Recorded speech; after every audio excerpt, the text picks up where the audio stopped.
तुझ्याकडनं ही अशी अपेक्षा नव्हती। म्हणजे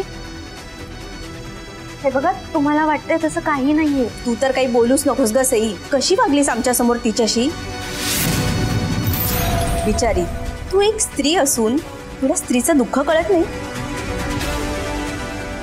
आणि जानकी ताई, तुम्ही धाकटी सून, गरोदर असून तुम्ही तिच्याकडनं ही असली कामं करून घेताय। कामं? कसली कामं? अगरबत्त्या विकण्याची कामं। काय?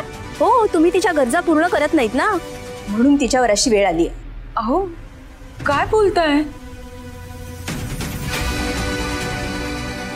हे बघा, एकदा आमचं ऐकून तरी घ्या प्लीज। तुम्ही काही ऐकायचं नाही आम्हाला तुमचं।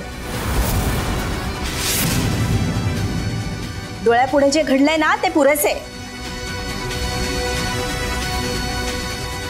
चला ग, काही हळदी कुंकू वगैरे करायचं नाही आपण इथे। चला। रेखाताई, ऐका ना। अहो, असं नका करू। अहो, माझं ऐकून तर घ्या। रेखाताई, अहो, सगळ्या लेडीज गेल्या मम्मी। आता टर्मरिक कुंकू कसं करणार सई आपण? गॉड,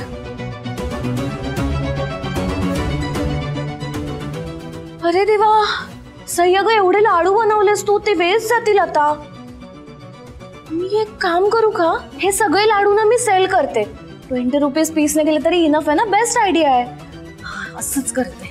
अंजली, मूर्ख मुली, काय केलंस ग हे? मम्मी, मी काय केलं? मी काय केलं म्हणजे? कुठे काय बोलावं एवढी सुद्धा अक्कल नाहीये का ग तुला? धडधडी त्या लोकांसमोर खोटं बोलत होतीस तू। सासरच्या लोकांची इज्जत घालवायची सवय लागली आहे का तुला? ए हॅलो, मी काही खोटं बोलले नाहीये, ओके? जे खरं आहे ना तेच सांगितलं। एकतर तुम्ही सगळे ना मला आउटसाइडर असल्यासारखं ट्रीट करता। मम्मी, ही सई, ही सारखा इन्सल्ट करत असते माझा। तो मी आहे तो भाव पण देत नाही मला। त्या दिवशी जरा शॉपिंग केलं मी मम्मी, तर किती ऐकवले या सईने मला।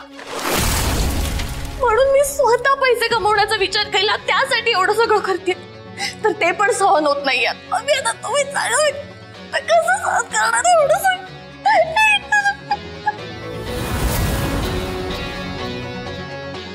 सई, परमेश्वरा, काय होऊन बसलं ग हे? आज ना नवं टोक गाठलंय या मुलीने। किती सहन करायचं हिला?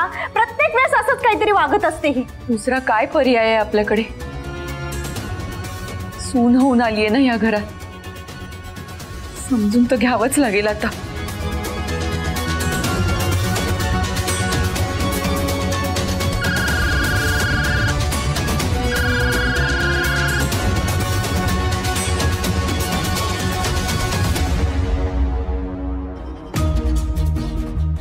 सई,